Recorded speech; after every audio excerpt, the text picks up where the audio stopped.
Agora 9h08 na capital amazonense. Tivemos aqui um pequeno probleminha no computador, mas estamos com o nosso colunista de economia, Marcos Evangelista, aqui via Skype. Você pode acompanhar também acessando aí o YouTube e o Facebook. Bom dia, Marcos. Bom dia, Arthur. Bom dia, ouvintes da Rádio Band News FM.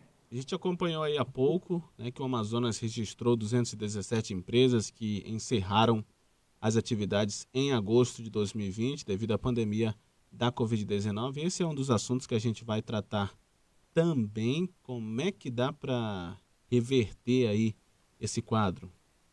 É possível, Veja, né? Arthur, mesmo com todo esse clima de pandemia, você percebe aí que brasileiro é um povo que realmente acredita. Nós temos aí, apesar com todas as dificuldades, nós temos os números aí de empresas abrindo. Isso sinaliza que as pessoas ainda estão apostando no empreendedorismo.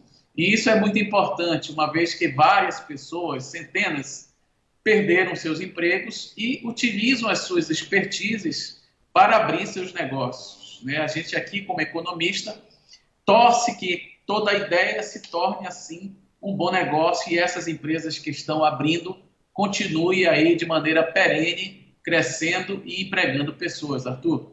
Exatamente, né? A gente torce por isso, vez ou outra a gente vem tratando aqui de novas oportunidades que podem surgir, né? Falamos inclusive há algumas semanas sobre o conselho lá da Suframa, da Zona Franca de Manaus, né? Com novos projetos que estão vindo aqui para a capital amazonense e a tendência é de aumento de emprego também.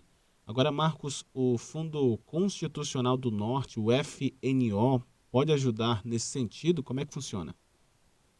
Sem sombra de dúvidas, o FNO, Fundo Constitucional do Norte, é uma linha subsidiada pelo governo federal, que aqui é representada pelo Banco da Amazônia, a linha que tem a menor taxa de juros. Então, se você que está nos ouvindo pretende ou precisa ampliar ou fomentar o seu negócio, esse fundo ele detém a menor taxa. Basta dizer, Arthur, que para o mês de setembro nós temos aí taxas para investimento ao nível de 0,34% de juros ao mês. Nós não temos nada parecido no mercado. Se você comparar essa taxa com qualquer outra taxa de um banco privado, nós vamos encontrar aí 1,5, 1,8. Então, o FNO ele vem cumprindo o seu papel de desenvolver aí a Amazônia e aproveito aí o espaço para parabenizar o seu superintendente, André Vargas, e assim como os 3 gerentes que capitaneam aí as agências que ficam aqui no nossa cidade de Manaus, que é o Sávio, aqui da agência do Boulevard, o Raimundo, da agência da Cachoeirinha, e o Esmar, que fica na agência do Suma 1. Então, eles têm aí, com toda certeza, taxas de juros baixas, que é o importante para quem está montando a empresa, quem está precisando de capital de giro, que não adianta você pegar dinheiro caro, porque quando chegar a conta para pagar, você vai ficar numa situação complicada.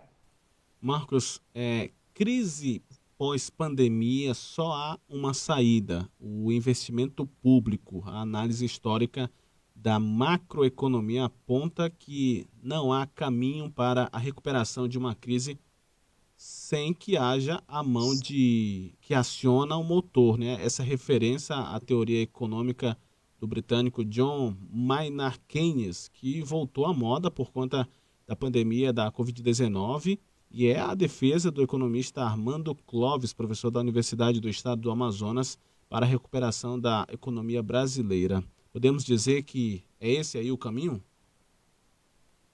Veja, o nosso colega Armando Clóvis, da UFAM, ele defende essa linha de pensamento, eu concordo com ele, porém nós temos também outras opções. Né? Sem sombra de dúvida, os investimentos em infraestrutura, por exemplo, são aí os que podem alavancar a economia de uma maneira mais possante, onde as empresas empregam um grande número de pessoas, e é justamente isso que a gente precisa. Nós precisamos realmente reintegrar essas pessoas que perderam o emprego.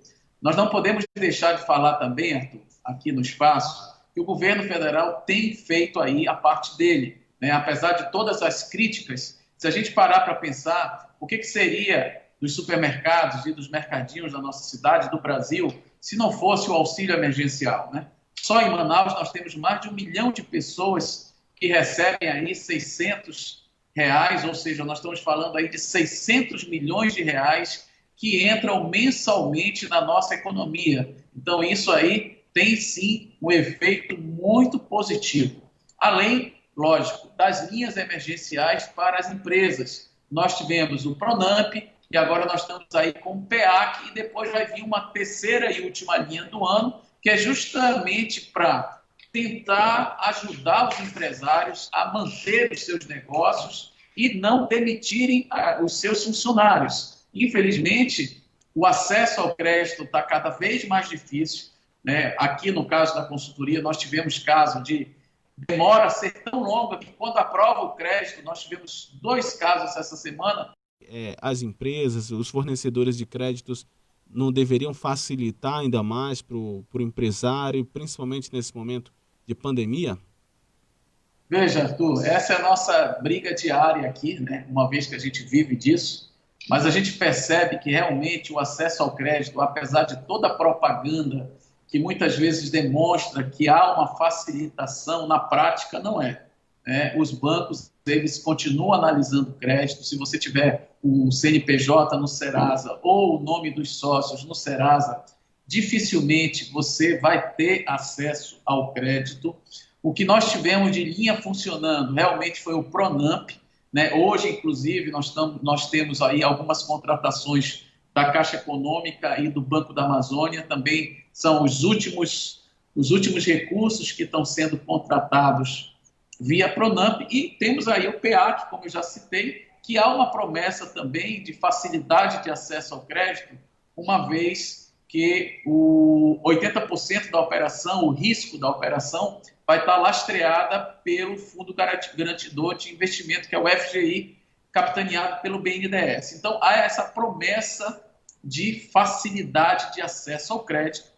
Nós vamos ter aí 12 meses de carência, onde a empresa ela vai pegar o recurso, vai passar 1 ano sem pagar nada e só começa a pagar 12 meses depois. Então, isso acaba trazendo fôlego. Mas, como o nosso ouvinte falou, infelizmente, muitas empresas que podem estar reguladas, Serasa, tudo certinho, não tem nenhuma restrição, o banco nega o crédito. Por que será que acontece isso? Muitas vezes, pelo histórico que fica ali, né, existe agora um cadastro positivo, outra oportunidade, nós podemos falar sobre isso, mas isso também acaba prejudicando aquelas empresas que não pagam seus compromissos em dia, fica ali um registro e isso acaba prejudicando na hora de análise ao crédito. Marcos Evangelista conosco todas as quintas-feiras na internet. Como é que ele encontramos, Marcos? Nós estamos em todas as redes sociais, Arthur, Instagram e Facebook, e a novidade é o nosso YouTube. Você que está nos acompanhando, que se quiser saber mais notícias sobre economia, e começamos agora também uma linha sobre finanças pessoais, acessa lá o meu canal, Marcos Evangelista, pode colocar suas dúvidas que eu estarei lá respondendo uma a uma. Até semana que vem. Grande abraço, até a próxima quinta.